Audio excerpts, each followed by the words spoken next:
भारत माता की આવી જય જય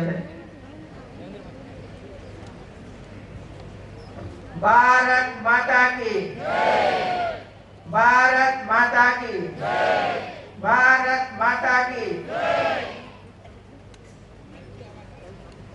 विविध प्रकारना कामोना उद्घाटन प्रसंगे આપણી વચ્ચે ઉપસ્થિત शिक्षण मंत्री भाई श्री भूपेन्द्र सिंह जी, प्रभारी मंत्री श्री बाबूभाई,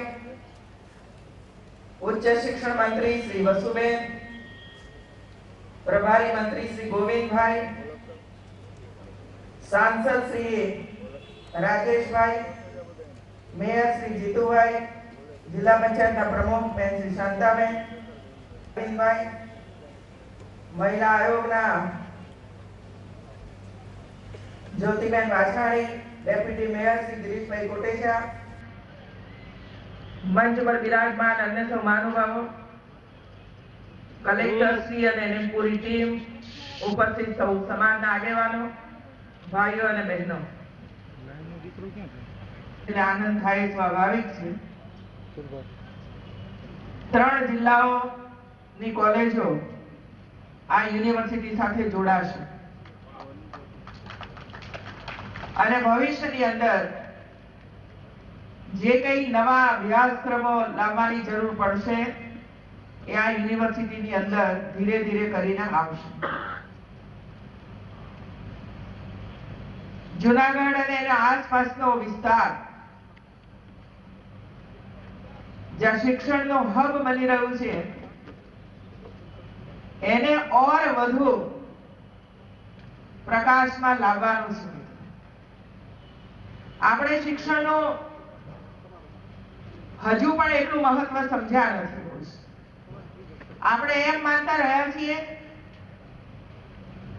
કે 4 દિવાલો બાંધી દો અને 4 પાટલીઓ અંદર મૂકી દો એટલે શાળા ચાલુ। 2 વધારે રૂમો બનાવી દો એટલે કોલેજ ચાલુ। ના કોઈ વ્યવસ્થા હોય, न कोई टेक्नोलॉजी का उपयोग थतो होय, न कोई मैदान होय, न कोई बाग बगीचा होय, न विद्यार्थीओने तालीम आपवानी व्यवस्थाओ होय, न अध्यापकोने तालीम आपवानी व्यवस्थाओ होय। ए प्रकारनी कॉलेजो जो चालती रही तो दुनियानी सामे આપણે આંખમાં આંખ મિલાવીને નહીં ઉભા રહી શકીએ। અને એનું કારણ એક જ છે, જ્યારે આખા વિશ્વની અંદર મોટી ઉંમરની વ્યક્તિઓની વસ્તી વધુ છે, એક ભારત દેશ એવો છે કે જે યુવા દેશ છે, જેમાં 35 વર્ષ કરતા નાની ઉંમરના યુવાનોની સંખ્યા 65% છે। 65% વસ્તી યુવાનોની ધરાવતો આપણો દેશ અને એ દેશની અંદર જો એજ્યુકેશનની આ પ્રકારની સ્થિતિ હોય તો દારૂ પરિણામ આપણે નહીં લઈ શકીએ। અને એટલા માટે જ્યારે નવી નવી યુનિવર્સિટીઓ શરૂ થઈ રહી છે ત્યારે સંપૂર્ણપણે યુનિવર્સિટી એ ટેકનોલોજીથી ચાલતી યુનિવર્સિટી બનવા જઈ રહી છે। મિત્રો, online admission, online exam, online પરિણામ, જેથી કરીને યુનિવર્સિટીની અંદર કોઈ પણ વ્યક્તિએ જવાની જરૂર નહીં। માત્ર ને માત્ર તમારી કોલેજોની અંદર અભ્યાસ કરો, પૂરતો અભ્યાસ કરો અને જ્યારે જરૂર પડે ત્યારે ઓનલાઈન જે કંઈ તમારી સામે હોય એ જોઈને તમે એની અંદરથી આગળ વધી શકો છો। ડિસ્ટન્સ એજ્યુકેશનની શરૂઆત પણ આપણે કરી છે। હું એમ માનું છું કે આવા કોલેજના ભવ્ય મકાનો, યુનિવર્સિટીના ભવ્ય મકાનો પણ માત્ર સવારે 2 કલાક કોલેજો ચાલે, વિદ્યાર્થી આવ્યો કે ન આવ્યો, અધ્યાપકે ભણાવ્યું કે ન ભણાવ્યું, એ પ્રકારની સ્થિતિ જો ગુજરાતમાં પણ આપણે ચલાવી લેવી હોય તો જે સપના આપણે સેવીએ છીએ એ સપના કદી પણ કારગર નીવડવાના નથી। મિત્રો, હવે અધ્યાપકોએ પણ સમજવું પડશે, વિદ્યાર્થીઓએ પણ સમજવું પડશે કે માત્ર એક સર્ટિફિકેટ મેળવીને દુનિયા સર્વ નહીં કરી શકે। બીજું બધું ઘણું જ્ઞાન પ્રાપ્ત કરવું પડશે. અને એટલા માટે કોલેજના મકાનો માત્ર સવારના 2 કલાક ન ચાલવા જોઈએ, પણ 12 કલાક ચાલવા જોઈએ મિત્રો. 12 કોર્સિસ હોય કે જે વિદ્યાર્થી આર્ટ્સ, કોમર્સ કે સાયન્સ ની અંદર અભ્યાસ કરતા કરતા પણ બીજા 5-10 નવા સર્ટિફિકેટ મેળવી અને પોતાના જ્ઞાનની અંદર વધારો કરી શકે. એ પ્રકારની જો વ્યવસ્થાઓ આપણે ઊભી ન કરીએ તો આવતા દિવસોની અંદર તમારા સર્ટિફિકેટની કોઈ કિંમત રહેવાની નથી. કોઈ કિંમત રહેવાની નથી મિત્રો. અને એટલા અહીં માતા પિતા પણ બેઠા છે, અધ્યાપકો પણ બેઠા છે, ક્યાંક વિદ્યાર્થીઓ પણ હશે. આપણે બધા આપણું ભવિષ્ય ઉજળું બનાવવા માટે આ બધા જ પ્રયત્નો કરવા પડશે. અને મેં યુનિવર્સિટીના વીસીને આ તરફ ધ્યાન આકર્ષિત કર્યું છે કે તમારા આર્ટ્સ અને કોમર્સ કોલેજોની અંદર પણ બીજા આવા ટેકનિકલ કોર્સિસ શા માટે શરૂ ન થવા જોઈએ. અને એ ટેકનિકલ કોર્સિસ શાળાની અંદર કે કોલેજની અંદર શરૂ થતા હોય ત્યારે અધ્યાપકોએ પણ એની અંદર જોઈન થવું જ પડે. કારણ કે આપણી સૌની જવાબદારી છે કે આપણે આપણું યુવા ધન એને તૈયાર કરવા માટેની સંપૂર્ણ જવાબદારી આપણે સૌએ ઉઠાવવી પડે મિત્રો. અને એટલે જરૂરી છે આવતા દિવસોની અંદર આ બધું જ કોલેજોની અંદર આવી રહ્યું છે. અને એની અંદર બધાએ પોતે સામેલ થવું પડશે. એ નહીં ચાલે કે અમે 16 લેક્ચર લઈ લીધા, હવે અમે 24 મિનિટ પણ વધારાનું કામ કરવા માટે તૈયાર નથી. મને આશ્ચર્ય થયું. હું આજે જ્યારે તમારા બધાની પાસે આવીશું ત્યારે હું એ કહેવા એટલા માટે કહી રહી છું મિત્રો કે શિક્ષણ પાછળ ભલે આપણે કરોડો રૂપિયાનો ખર્ચ કરતા હોઈએ, 22,000 કરોડ રૂપિયાનો ખર્ચ આપણે કરીએ છીએ, પણ આપણું સ્તર ક્યાં છે? આપણું સ્તર ક્યાં છે? શું એની ચિંતા સૌએ નહીં કરવી જોઈએ? શું એકલો પ્રાથમિક શાળાનો શિક્ષક જ એની ચિંતા કરશે? એકલી આંગણવાડીની મારી બહેન એની ચિંતા કરશે? એકલો માધ્યમિક શાળાનો શિક્ષક એની ચિંતા કરશે? શું કોલેજનું આ દાયિત્વ નથી હોય? બધાઓ સમગ્ર રીતે જો શિક્ષણને આપણે નહીં જોઈએ અને માત્ર ભાગલાની અંદર જો આપણે શિક્ષણને જોઈશું તો એ શિક્ષણ સાચા અર્થની અંદર શિક્ષણ નથી. આપણે કહીએ છીએ કે અમારા વિદ્યાર્થીઓનો સર્વાંગી વિકાસ થવો જોઈએ. કયો સર્વાંગી વિકાસ આપણે કરી રહ્યા છીએ? માત્ર એક અંગનો પણ પૂરો વિકાસ થાય છે કે નહીં એ હવે આપણા માટે ચિંતાનો વિષય બનવો જોઈએ. અને એટલે કોલેજની અંદર આવતો વિદ્યાર્થી, હાઈસ્કૂલ ની અંદર આવતો વિદ્યાર્થી એના સંપૂર્ણ રીતે જો એનો તમારે વિકાસ કરવો હશે તો બધી જ બાબતોનું ધ્યાન રાખવું પડશે. રમત ગમતનું પણ ધ્યાન રાખવું પડે.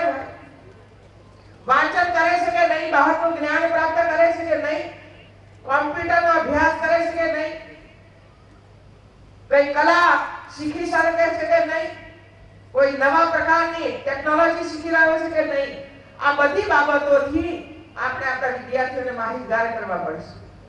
એકલા માહિતગાર નહીં પરંતુ એવી વ્યવસ્થાઓ પણ કોલેજો અને યુનિવર્સિટીઓની અંદર કરવાની જરૂરિયાત ઊભી થઈ રહી છે. અને એના માટે ઉચ્ચ શિક્ષણ કમિશનર અને ઉચ્ચ શિક્ષણ વિભાગ આના ઉપર અભ્યાસ કરી રહ્યો છે કે આર્ટ્સ, કોમર્સ અને સાયન્સ કોલેજોની અંદર વધારાના કયા વર્ગો શરૂ કરી શકાય, વધારાના કયા સર્ટિફિકેટ કોર્સિસ શરૂ કરી શકાય. અને સંપૂર્ણ જવાબદારી કોલેજોના ટ્રસ્ટીઓ, કોલેજના આચાર્ય અને કોલેજની અંદર અધ્યાપક તરીકે કામ કરતા લોકોનું છે. આપણે આમાંથી વિરોધ ન કરી શકીએ મિત્રો. આપણી આ જવાબદારી છે મિત્રો. તમારી પાછળ તમને BA, MA સુધી પહોંચાડવા માટે રાજ્ય સરકારે કેટલો ખર્ચ કર્યો છે? એક એન્જિનિયર બને છે ત્યારે એની પાછળ રાજ્ય સરકારે કેટલો ખર્ચ કર્યો છે? એક મેડિકલનો ડોક્ટર તૈયાર થાય છે ત્યારે કેટલો ખર્ચ કર્યો છે એનો અંદાજ આપણે લગાવીએ મિત્રો. શું એનું ઋણ આપણે ચૂકવી શકીએ છીએ? અને આ બધા જે પૈસા આવ્યા છે એ સામાન્ય માનવીના પૈસા છે. સામાન્ય માનવીના પૈસાની અંદરથી આપણે આ બધી વ્યવસ્થાઓ ઊભી કરી રહ્યા છીએ. અને એટલા માટે આપણે એમ ન કહી શકીએ મિત્રો કે અમે એક લેક્ચર પણ વધારે લેવા માટે તૈયાર નથી. કોઈનું શોષણ મારે કરવું નથી મિત્રો. પરંતુ ઉચ્ચ શિક્ષણ પ્રાપ્ત કરેલો જો કોઈ વિદ્યાર્થી અથવા તો કોઈ પણ અધ્યાપક અથવા કોઈ પણ વ્યક્તિ એમ કહે કે અમે આટલું નહીં કરીએ એ આપણને શોભતું નથી મિત્રો. આ શબ્દ આપણા મુખમાંથી ન નીકળવા જોઈએ. આ ભૂમિ એ મહાત્મા ગાંધીની ભૂમિ છે મિત્રો। આ ભૂમિ એ સરદાર વલ્લભભાઈ પટેલની ભૂમિ છે। જો આવા મહાન નેતાઓને ખબર હતી કે આઝાદીના આંદોલનની અંદર ભાગ લઈશું તો ગોળી ખાવાનો વારો આવશે, ક્યાંક જેલની અંદર સડવાનો વારો આવશે, ક્યાંક રસ્તામાં જતા જતા પણ કોઈ હુમલો થશે, હત્યા કરી દેવામાં આવશે, ક્યાંક કાળા પાણીની સજા થશે અને બધાએ કાળા પાણીની સજા ભોગવી છે। જો આ બધા જ આપણા નેતાઓએ એમ નક્કી કરી દીધું હોત કે ના ના આઝાદીના આંદોલનમાં ભાગ ન લેવાય કારણ કે પરિવાર બરબાદ થઈ જાય, તો શું આજે આઝાદી આપણે પ્રાપ્ત થઈ હોત ખરી? અને એટલા માટે હજારો લોકોએ જ્યારે બલિદાનો આપ્યા છે દેશની આઝાદી મેળવવા માટે, ત્યારે એમના જે સ્વપ્નો હતા કે અમારું રાજ્ય આવશે, અમારો દેશ અમારા હાથમાં, એના સત્તા અમારા હાથમાં આવશે, સેવા કરવા માટેનું મોટું સાધન અમારી પાસે આવશે, આ સપના જેમણે પણ જોયા, જે શહીદો થઈ ગયા, જે કાળા પાણીની સજા જેને વર્ષોના વર્ષો સુધી ભોગવી, એવી વ્યક્તિઓએ જ્યારે આ દેશને સંભાળ્યો છે, ત્યારે આપણે એમ વિચાર કરીએ કે નહીં આ મારું કામ નથી, એ યોગ્ય નથી મિત્રો। હું આજે રાજ્યના મુખ્યમંત્રી તરીકે નથી બોલી રહી, હું એક મહિલા તરીકે આપની સમક્ષ આ વાત કરી રહી છું મિત્રો। આપણા ત્યાં એવા કેટલાય બાળકો છે, એવા કેટલાય બાળકો છે કે જેને પૂરતું ભોજન નથી મળતું, સાંજે શું ખાઈશું એની ચિંતા એનો પરિવાર કરતું હોય છે, શું ખવડાવીશું સાંજે, આંગણવાડીની અંદર આવતા આવા બાળકો એની ચિંતા કેમ ન થાય આપણને હોય છે। ગામ તમે જુઓ તો સ્વચ્છતાનું અભિયાન ચાલી રહ્યું છે, પણ આપણી ફરજ કેટલી, આપણે કેટલો હિસ્સો લીધો એની અંદર, કેટલી જગ્યાએ આપણે ગયા, કેટલી જગ્યાએ ગામના લોકોને ભેગા કરીને સ્વચ્છતા અભિયાનની અંદર જોડાવાની વાત કરી, આપણે ટોયલેટ બનાવવા માટે એ વ્યક્તિઓને જાગૃત કર્યા હોય કે ન બનાવીએ તો શું થાય, કેવી અસર માનવીના શરીર ઉપર થતી હોય છે। હાથમાં ઝાડુ લઈને કોઈ ગામની સફાઈ કરવા માટે આપણે ગયા, આપણી કોલેજની સફાઈ આપણે કરીએ છીએ, આપણી ખુરશીની સફાઈ આપણે કરીએ છીએ, આપણા ટોયલેટની સફાઈ આપણે કરીએ છીએ। આ બધાના જ માટે માણસો જોઈએ, તો શું આપણા જેવા એક હજુ તો ધીરે ધીરે કરીને આગળ આવેલો આપણો દેશ, શું આ બધું પોસાશે ને? કોઈ દિવસ પોસાય નહીં ભાઈ। અને એટલા માટે ગાંધીજીએ સપનું સેવ્યું હતું કે આપણું કામ આપણે જાતે કરીએ, આપણું કામ આપણે જાતે કરીએ।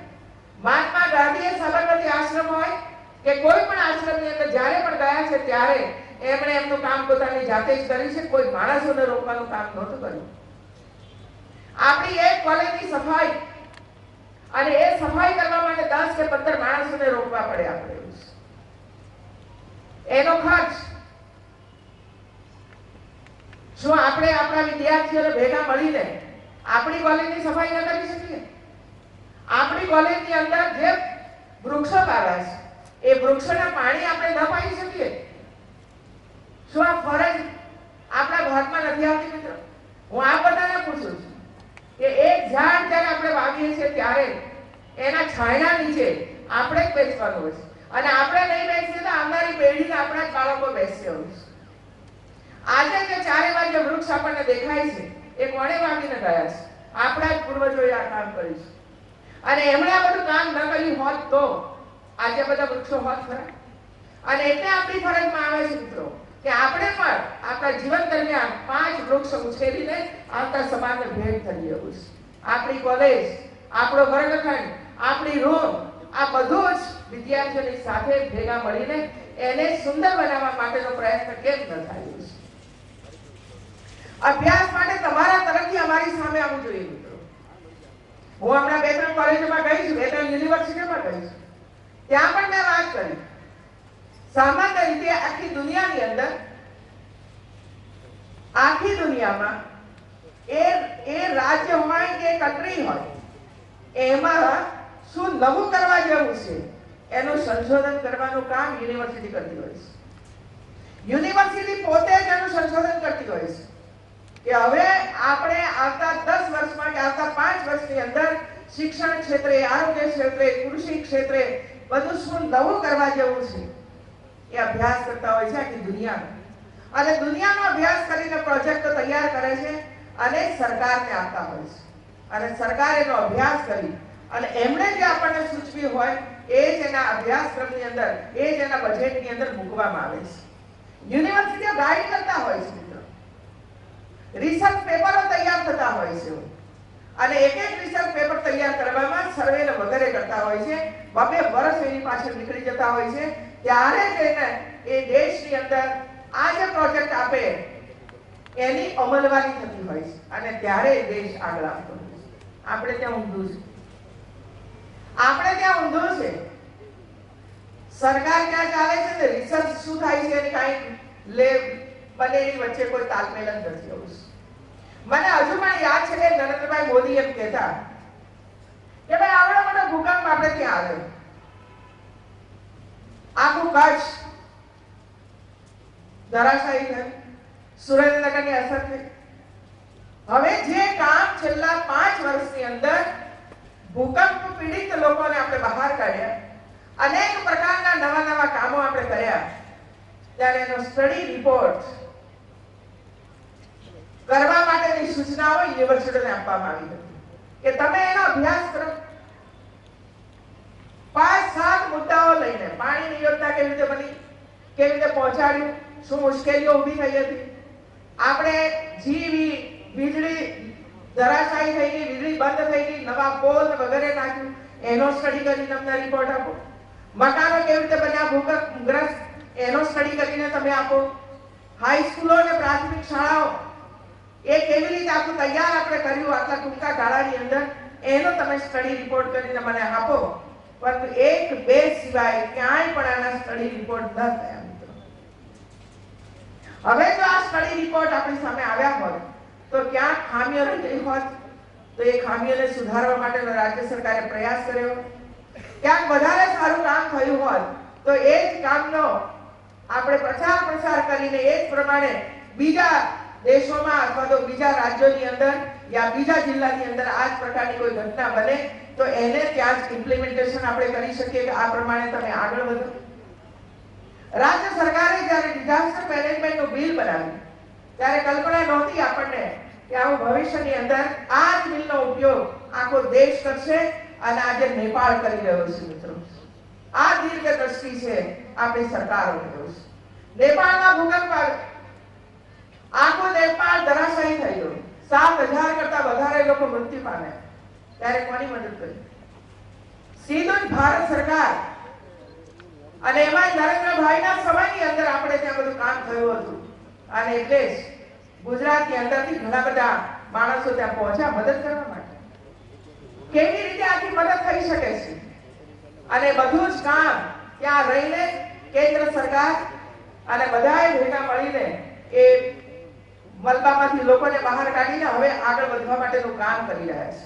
તો એક જગ્યાએ જ્યારે કોઈનો અનુભવ સારો થાય છે ત્યારે અનુભવનું ઇમ્પ્લિમેન્ટેશન બીજા રાજ્ય અથવા તો બીજા દેશોને કેટલી મદદરૂપ થતી હોય છે એના બધા ઉત્તમ ઉદાહરણો છે. અને એટલે ક્યાંક આવા અભ્યાસો થયા હોય તો એ અભ્યાસોનો ઉપયોગ કરીને આપણે આવા અનેક લોકોને મદદરૂપ થતા હોઈએ છીએ. અને એકવાર જ્યારે આપણને ખબર પડી જાય કે ભાઈ એકડેથી આ શરૂ કરવું પડે ત્યારે કામમાં ઝડપ પણ આવતી હોય છે. કોઈ ગોટાળા ન થતા, પહેલું કામ પાણીનું હોય તો પછી પહેલું કામ રસોઈનું હોય કે પહેલું કામ બલ્બો ઉઠાવવાનું હોય, આ બધું જ એની અંદર એની સાથે સંકળાયેલી બાબતો છે. અને એટલે યુનિવર્સિટીને કહેવામાં આવે રાજ્ય સરકારે કરેલી અનેક યોજનાઓ છે. આજે મારે ફીડબેક જોઈએ છે. કયા ફીડબેક જોઈએ છે? અમારી આંગણવાડીની બહેનોને, બાળકોને આપણે ધીરે ધીરે કરીને દૂધ સંજીવની યોજના શરૂ કરી. શું આ દૂધ સંજીવની યોજનાને કારણે બાળકોના હેલ્થની અંદર કોઈ તફાવત પડ્યો છે? આ સ્ટડી કરીને કોણ આપશે? એ જ રીતે ગરીબ કલ્યાણ મેળાઓ છેલ્લા 5-7 વર્ષથી આપણે ગરીબ કલ્યાણ મેળાઓ કરીએ છીએ. અહીં પણ આપણે જોયું કેટલા બધા સાધનો આપણે આપ્યા. આ ગરીબ કલ્યાણ મેળામાં જે કોઈ લાભાર્થીને લાભ પ્રાપ્ત થયો છે એમણે સાચા અર્થની અંદર એનો ઉપયોગ થયો, કમાતા થયા, ઘરમાં કઈ રાત રચીલું આવ્યું, શિક્ષણમાં કોઈ તફાવત પડ્યો, આનો સ્ટડી કરીને વણ આપશે સરકારને। એ જ રીતે કૃષિ ક્ષેત્રની અંદર ડ્રીપ ઇરિગેશનનું મોટા પ્રમાણમાં કામ ચાલી રહ્યું છે। તો આ ડ્રીપ ઇરિગેશનને કારણે જમીનની ફળદ્રુપતામાં કોઈ વધારો થયો, પાણીની કેટલી બચત થઈ, ઉત્પાદન કેટલું થયું, ઉત્પાદન વધ્યું, ખર્ચ ઘટ્યો, એના ખેતરની અંદર એના ઘરમાં કંઈક વધારાનું આવ્યું કે આ હજુ પણ કંઈક જરૂરિયાત છે। આ બધા સ્ટડી કરવાની આવશ્યકતા છે। અને મેં વિભાગને કહ્યું છે 15-20 સબ્જેક્ટ નક્કી કરો અને 15-20 સબ્જેક્ટ નક્કી કરીને કોલેજ અને યુનિવર્સિટીને તમે આપો કે તમારા પીએચડી ના વિષયો આ જ હોવા જોઈએ અને એમાં જ વિદ્યાર્થીઓને પીએચડી કરાવવાનું છે। એમાં જ વિદ્યાર્થી પીએચડી કરી અને અમને પ્રોજેક્ટ રિપોર્ટ કરે। અહીં તો શું છે, વધારે વિશેષ વાંચવું નથી, જે પરાપૂર્વ થતું આવ્યું। નરસિંહ મહેતાના ભજનો ઉપર 10 ને નહીં 100 લોકોએ પીએચડી કર્યું હશે, 100 લોકોએ પીએચડી કર્યું હશે। ભાઈઓ બહેનો, શિક્ષણનું સ્તર સુધારવાની આવશ્યકતાઓ છે અને આપણે એમાં લાગ્યા છીએ। લગાતાર પાછલા 15 વર્ષથી નરેન્દ્રભાઈની આગેવાની હેઠળ પહેલા તો બાળક શાળામાં દાખલ થાય ત્યાંથી આપણે શરૂઆત કરી અને જેમ જેમ બાળકો આગળ વધતા ગયા એમ ઉચ્ચ પ્રાથમિક શાળાઓ અને માધ્યમિક શાળાઓ આપણે આપતા ગયા, શિક્ષકોની ભરતી કરતા ગયા, નજીકમાં કોલેજો આપતા ગયા। હવે જ્યારે એમાંય સંખ્યા વધતી ચાલી છે ત્યારે નવી યુનિવર્સિટીઓ પણ આપણે બનાવવા માંડ્યા। પણ ક્વોલિટી તરફ હવે ધ્યાન આપવાની જરૂરિયાત છે અને ક્વોલિટી તરફ ધ્યાન કોઈ એક વ્યક્તિ નહીં આપી શકે, કોઈ એક સરકાર નહીં આપી શકે। સૌએ સાથે મળીને, ઉપર સરકાર હોય, નીચે ટ્રસ્ટીઓ હોય, અધ્યાપકો હોય કે શિક્ષકો હોય, સમાજ હોય, ગામના આગેવાનો હોય, આ બધા જ ભેગા મળીને નક્કી કરે કે અમારી આ સ્કૂલ શ્રેષ્ઠ બનવી જોઈએ તો જ થઈ શકે। સરકાર ગમે તેટલા પરિપત્ર તમને કરીને મોકલી આપે પણ જો એ પરિપત્રનો અમલ જ ન થાય નીચે તો બહુ બધો નોટિસ આપશું અમે તમને, પણ આપણે લાંબા ગાળાનો વિચાર કરવો પડે કે અમારા વિદ્યાર્થીઓ આવતા 10 વર્ષની અંદર આ ક્ષેત્ર સુધી પહોંચવા જોઈએ। આજે સ્કિલ ડેવલપમેન્ટની જરૂરિયાત છે ને મેં કહ્યું છે કે કોલેજોની અંદર સ્કિલ ડેવલપમેન્ટ માટેના વર્ગો ચાલવા જોઈએ। તમે 4 લેક્ચર પૂરા કરો ને 4 લેક્ચર પૂરા કરીને વર્ગખંડ ખાલી પડે એટલે એની અંદર જ કોઈ ટેકનોલોજી વાળો આવે, એ જ વિદ્યાર્થીઓને એ જ ટેકનોલોજી શીખવાડે તો જ તમારી નવી કોઈ એજન્સી આવશે, કોઈ નવી કંપની આવશે ત્યારે સીધો જ એને ત્યાં રોજગાર પ્રાપ્ત થશે। માત્ર એક BA નો સર્ટિફિકેટ લઈને જશે તો કોઈ નથી આપવાનું, કારણ કે હવે ટેકનોલોજીનો સમય છે। ટેકનોલોજી વગર હવે કશું શક્ય જ નથી મેં તો ભાઈઓ। અને એટલે પ્રાથમિક શાળાથી માંડીને ઉચ્ચ શિક્ષણ સુધી શાળાઓની અંદર આપણે કોમ્પ્યુટર આપવાની યોજના બનાવી દીધી। સરકાર આ રીતે આગળ વધી રહી છે મિત્રો। હવે કોમ્પ્યુટર શીખવા માટે શું અધ્યાપક નવો લેવાનો, શિક્ષક નવો લેવાનો? આ બધું ન પોસાય ભાઈ આપણને બધા। અને એટલે પ્રાથમિક શાળામાં હોય તો શિક્ષકો તૈયાર થવા જોઈએ, માધ્યમિક શાળામાં હોય તો શિક્ષકો તૈયાર થવા જોઈએ, ભલે ગુજરાતીનો વિષય શીખવતા હોય પણ એને કોમ્પ્યુટર તૈયાર થવું પડે અને એ જ ત્યાં કોમ્પ્યુટર શીખવાડે। કોલેજોની અંદર પણ આ જ પ્રકારની વ્યવસ્થા જ્યારે ઊભી કરીએ ત્યારે તમે ભલે લેક્ચર લેતા હો ઇકોનોમિક્સનું પણ તમારે એકાઉન્ટ શીખવવું પડે વિદ્યાર્થીઓને। ત્યારે જઈને આપણો વિદ્યાર્થી આગળ વધે અને એને સમજાય કે હા હવે મારે આની સાથે સાથે આનો પણ મારે અભ્યાસ જો હું કરીશ તો મારા માટે માર્ગ ઉજળો છે। અને એટલે ધીરે ધીરે કરીને ઘણી બધી મીટિંગો અમારા મંત્રીશ્રીઓ કરી છે, એ દિશાની અંદર અમે આગળ વધી રહ્યા છીએ અને આગળ વધીને એનું ઇમ્પ્લિમેન્ટેશન પર આવતા 3-4 મહિનાની અંદર કરવા માટેનો નિર્ણય રાજ્ય સરકારે કર્યો છે મિત્રો। અમે જે કોઈ વિચારીએ છીએ વિદ્યાર્થીના હિતમાં વિચારીએ છીએ, રાજ્ય સરકારના હિતમાં વિચારીએ છીએ, જનહિતમાં આ બધું જ વિચારવામાં આવે છે અને એટલે આપણા હૈયે જનતાનું હિત વસેલું હોવું જોઈએ। ભારત દેશ એવો દેશ નથી અમેરિકા જેવો, ભારત દેશ કે જર્મની જેવો દેશ નથી મિત્રો, કે જાપાન જેવો દેશ નથી કે જ્યાં રૂપિયા લખલૂટ પડ્યા છે। આપણે તો કાળી મજૂરી કરીને ટેક્સ ભરીએ છીએ અને એ ટેક્સના નાણાંમાંથી આ બધી વ્યવસ્થાઓ થાય છે। આ બધી વ્યવસ્થાઓ થાય ત્યારે જઈને આપણે ત્યાં શિક્ષણ આવતું હશે અથવા તો આરોગ્યની સેવાઓ ઉપલબ્ધ થતી હશે। પાઈનો હિસાબ સમાજને આપણે આપવો જ પડે। અને એટલે કોલેજો હવે જે કોઈ નવી કોલેજો મળે, જે જૂની કોલેજો છે એ બધાએ પોતાના નોર્મ્સ પૂરા કરવા પડશે। પોતાના નોર્મ્સ પૂરા કરવા પડે અને જો નોર્મ્સ પૂરા ન કરી શકીએ તો એફિલિએશન નહીં મળે અને 10-10 વર્ષ સુધી એફિલિએશન ન મળે। આ તો કેવું શિક્ષણ છે? 10 વર્ષ સુધી એફિલિએશન કારણ કે તમે આ નથી બનાવ્યું, તમે લાઇબ્રેરી નથી, તમારી પાસે કોમ્પ્યુટર નથી, તમારી પાસે જમીન નથી, તમારી પાસે આ નથી।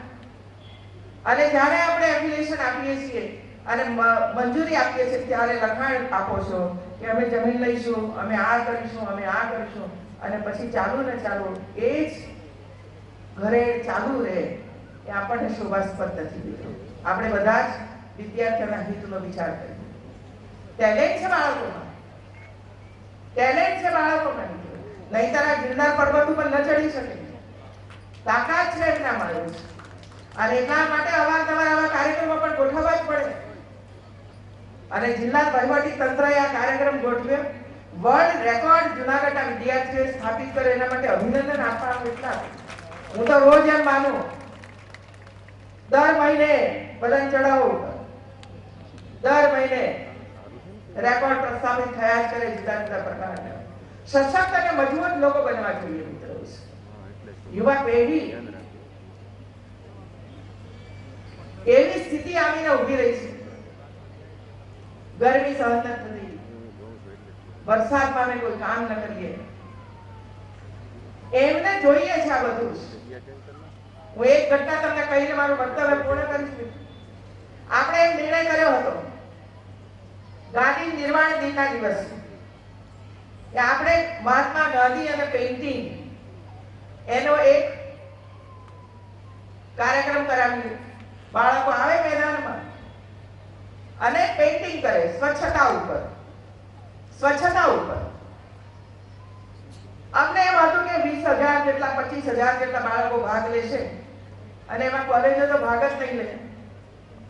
મેડિકલ કોલેજ, એન્જિનિયરિંગ કોલેજ ને તો આવું બધું કરવાનું કઈ હોતું જ નથી, એમ જ માનીને બધા બેઠા છે। પણ મારા માટે ને અમારા સૌના માટે આશ્ચર્ય હતું જ્યારે આખો કાર્યક્રમ પૂરો થયો ત્યારે 1,05,00,000 બાળકોએ એની અંદર ભાગ લીધો। 1,05,00,000 બાળકોએ ભાગ લીધો અને મીડિયા દ્વારા એમ કહેવાતું હતું, લખતા હતા કે આ મુખ્યમંત્રી શું વિચાર કરી રહ્યા છે, શાળાઓની અંદર ચિત્ર શિક્ષક નથી અને અહીં ચિત્રો દોરાવે છે। આજે અમારી પાસે જે કોઈ ચિત્રો આવ્યા છે એક થી ચડિયાતા ચિત્રો આવ્યા છે અને એટલા માટે હું કહું છું કે બાળક પોતે જ ચિત્ર શિક્ષક છે। કદાચ ચિત્ર શિક્ષક હોત તો એટલું માર્ગદર્શન ના આપી શક્યો હોત। એટલા સુંદર ચિત્રો સ્વચ્છતા ઉપર વિદ્યાર્થીઓ દોરીને સરકારને ભેટ કરી છે। આ ક્વોલિટી બાળકોમાં પડેલી છે એવી આપણને કલ્પના જ ના આવી હોત જો આ કાર્યક્રમ ન થયો હોત તો। પણ એનાથી અમે આગળ અટક્યા નહીં, અમે આગળ એનો લીધો કે જે વિદ્યાર્થીઓ શ્રેષ્ઠ ચિત્રો તાલુકા જિલ્લામાં દોર્યા છે એવા વિદ્યાર્થીઓ 200, 500, 1000 વિદ્યાર્થીઓને એકત્ર કરી અને ચિત્ર શિક્ષકોના માધ્યમ દ્વારા એમને વિશેષ તાલીમ આપવાનો કાર્યક્રમ કરવો અને થોડાક સમયની અંદર શરૂ થશે। બાળકોને ચિત્ર શીખવાડો, આગળ વધે છે। એ જ રીતે ખેલ મહાકુંભની અંદર 35 લાખ બાળકોએ ભાગ લીધો। અહીંથી પણ ઘણા બધા બાળકો આવ્યા હતા। આ 35 લાખ બાળકોની અંદરથી 28,000 બાળકોને આપણે શોધ્યા। 28,000 અને 28,000 બાળકોને ખેલ મહાકુંભમાં જે ભાગ એને લીધો હતો એને વધારે સારી તાલીમ, સારા કોચ, સારું ભોજન એ બધું આપીને નિર્ણય કર્યા અને આજે ગુજરાતની અંદર 28,000 બાળકો 21 દિવસના કેમ્પની અંદર આવ્યા છે અને ત્યાં જ રહી અને આગળ વધારે ને વધારે સારી તાલીમ લઈ રહ્યા છે। અને આપણી દ્રષ્ટિ એ છે કે શા માટે ઇન્ટરનેશનલ સ્પોર્ટ્સની અંદર આપણો વિદ્યાર્થી આગળ ન વધે? શું ખામી છે આપણા વિદ્યાર્થીઓ? મેં તો બતાવો, દાળ ભાત ખાધો, ખાધાવાળો વિદ્યાર્થી શું દોડમાં આગળ ના આવી શકે? એ જ વિદ્યાર્થી આજે પોતાનું કૌશલ્ય એમણે પ્રાપ્ત કરી ઇન્ટરનેશનલ રમતોની અંદર પણ ભાગ લઈ રહ્યા છે. અને એટલે 5 લાખથી વધીને 5 કરોડ રૂપિયા સુધીની સહાય આવા વિદ્યાર્થીને આપણે આપી રહ્યા છીએ. એવી ત્રીજી ક્વોલિટી છે બાળકોમાં કાવ્યોની. આજે સવારે મારી ઉપર એક પુસ્તક આવ્યું કાવ્યોનું, અમદાવાદ શહેરના બાળકો. મારી ઈચ્છા હતી કે બાલ કવિ સંમેલન કરું. મને એમ હતું કે 100-150 વિદ્યાર્થીઓ બાલ કવિ સંમેલનની અંદર ભાગ લેશે. આમ વિચાર કરો, નાના કાવ્યો બાળકોએ લખ્યા છે. શું આ ન કર્યું હોય તો ખબર પડે ખરે? આપણે તો કેટલાક કવિઓને ઓળખતા હોઈએ, એ કવિઓની કવિતાઓ વાંચા કરી. હવે આ બાલ કવિ સંમેલનની અંદર જે 117 બાળકો આવવાના છે એ આનંદીબેન સામે બેસે અને સ્ટેજ પર બાળક પોતાનું કાવ્ય ગાન કરશે. આ ક્વોલિટી પડી છે ભાઈ આપણા બાળકોમાં. આપણા કોલેજના યુવાનોમાં પણ આ બધું પડેલું છે, પણ એના માટે આયોજન કરવું પડે, પરિશ્રમ કરવો પડે. જેમ અહીં પરિશ્રમ કર્યો હોય છેક ઉપર બાળકોને પહોંચાડવા માટે કેટલી બધી વ્યવસ્થાઓ ઊભી કરી, ત્યારે વિદ્યાર્થીઓ વર્લ્ડ રેકોર્ડ પ્રાપ્ત કર્યો છે. એમ આપણે પણ નિર્ણયો કરવા પડે કે ગુજરાતના વિદ્યાર્થીઓ રમતગમત હોય કે અન્ય કૌશલ્ય હોય, વક્તૃત્વ સ્પર્ધા હોય, ટેકનોલોજીનો અભ્યાસ કરવાનો હોય.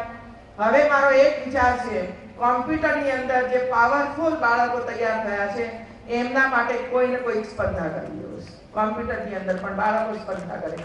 આવો એક બાળક બીજા બાળક કરતા કેટલું આગળ વધી શકે છે. અને આવી એવી સ્પર્ધાઓ થાય કે જેથી કરીને બાળકોમાં રહેલી ક્વોલિટી ઓર ખીલે અને એને પોતાને જાતે તૈયાર થવા માટેની અપેક્ષા જાગે, ઈચ્છા જાગે કે મને તો આ આવડે છે, ચાલો આજે પણ હું આગળ વધુ આની અંદરથી આવું છું. એટલે માત્ર ગણિત, વિજ્ઞાન, ગુજરાતી, હિન્દી ભાષા આપણે શીખવાડી દીધી અને આપણું કામ પૂરું થઈ ગયું, એ શિક્ષણ નથી મિત્રો. એ શિક્ષણ નથી. આ બધી જ બાબતો અને આખા વર્ષ દરમિયાન સ્કૂલોમાં, કોલેજોમાં તમે કઈ પ્રવૃત્તિઓ કરવાના છો એનું કેલેન્ડર મેં દરેક યુનિવર્સિટી પાસેથી માંગીશ. મને કેલેન્ડર બતાવો પડે. તમે આખા વર્ષની અંદર તમારી કોલેજોની અંદર કેવા પ્રકારના બાળકોને તૈયાર કરવા માટે કેવા પ્રકારના કાર્યક્રમો કરવાના છે અને કેલેન્ડર મને આપવું પડશે. બધા કોલેજોએ આપવું પડશે અને યુનિવર્સિટીઓએ પણ આપવું પડશે. આ દિશામાં આપણે આગળ વધીએ. આપ સૌ આ કાર્યક્રમમાં આવ્યા. અનેક યોજનાઓ શહેરી ક્ષેત્રની હોય, આરોગ્યના ક્ષેત્રની હોય કે શિક્ષણના ક્ષેત્રમાં હોય કે રોડ ને વગેરે બનાવવાનું હોય કે કૃષિ ક્ષેત્રની અંદર હોય, સમયે રાજ્ય સરકારે બધાની સાથે રહીને કામનો આરંભ કર્યો છે. આપણે બધા ભેગા મળીને, આમાં કોઈ એક રાજ્ય સરકાર નહીં ભાઈ, પણ ગુજરાતની 6 કરોડની પ્રજા ખભે ખભા મિલાવીને આગળ વધશે તો દુનિયાની કોઈ તાકાત નથી કે ગુજરાતને પાછળ પાડી શકે મિત્રો. કોઈ તાકાત નથી કે ગુજરાતને પાછળ પાડી શકે. પણ આપણામાં ટીમ વર્ક હોવું જોઈએ, ટીમ ગુજરાત. એ પ્રમાણે આપણે આગળ વધીશું. દરેક વ્યક્તિ પોતાની જવાબદારી સમજે અને એ જવાબદારી સમજીને જો આગળ વધશે તો એ બધાનો સરવાળો અંતે ગુજરાતને આગળ લઈ જશે મિત્રો. આપ સૌ આ કાર્યક્રમમાં આવ્યા, અમારું સૌનું સ્વાગત સન્માન કર્યું. આ બધા તરફથી જે ભેટ સોગાદો મળી છે, જેમાં ફ્રૂટ્સ ને ડ્રાય ફ્રૂટ્સ છે, જે અમારા બાળકો હોંશે ખાશે, જેમણે કદી પણ કદાચ આ બધું નહીં જોયું હોય એવા બાળકોને આપવા માટેનો તમે જે પ્રયાસ કર્યો છે એના માટે પણ અભિનંદન આપું છું. એ ઉપરાંત જે ભેટ સોગાદો મને આપી છે, ભેટ સોગાદો રાજ્ય સરકારમાં જમા થાય છે અને એમાંથી ઓક્શન થાય છે અને જે ઓક્શન થાય છે, હરાજી થાય છે ને એમાંથી જે મળતી રકમ છે એ રકમ બાળકો, ગુજરાતની દીકરીઓના શિક્ષણ પાછળ આપણે એનો ઉપયોગ કરીએ છીએ. એ રીતે એ પણ રાજ્ય સરકારની અંદર જમા થશે અને અહીંથી જે ભાઈ બહેનોને એમના હકનું જે આપણે આપ્યું છે એ સમયે અમે આપતા રહેવાના છે, કારણ કે એમનો અધિકાર છે આ બધું મેળવવા માટે. કોઈ રાજ્ય સરકાર કોઈના ઉપર દયાદાન નથી કરતી મિત્રો. આ સંપત્તિ એ ગરીબોની સંપત્તિ છે અને ગરીબનો ગ્રાફ ઉપર વધે અને વધારે ને વધારે સારું કામ કરીને ગરીબો ગરીબાઈમાંથી બહાર નીકળે, એ જ આપણું લક્ષ્ય હોવું જોઈએ. અને એ લક્ષ્ય પકડીને આપણી સરકાર આગળ વધી રહી છે, જેમાં આપ સૌનો સહયોગ રાજ્ય સરકારને હંમેશા પ્રાપ્ત થતો રહ્યો છે. મારા સૌ અધિકારીશ્રીઓને આ બધું જ કામ કરવા માટે હું ખૂબ ખૂબ અભિનંદન આપું છું. જિલ્લાની આખી ટીમ ભારતીય જનતા પાર્ટીની એમને પણ હું અભિનંદન આપું છું. કે બધાએ સાથે મળીને આવા ઓજસ્વી કાર્યક્રમો કર્યા અને બાળકોને તેજસ્વી બનાવવા માટે જે પરિશ્રમ કરવાનો છે એની અંદર સૌને સહકાર રહેશે એ જ અપેક્ષા. જય જય ગરવી ગુજરાત, જય જય ગરવી.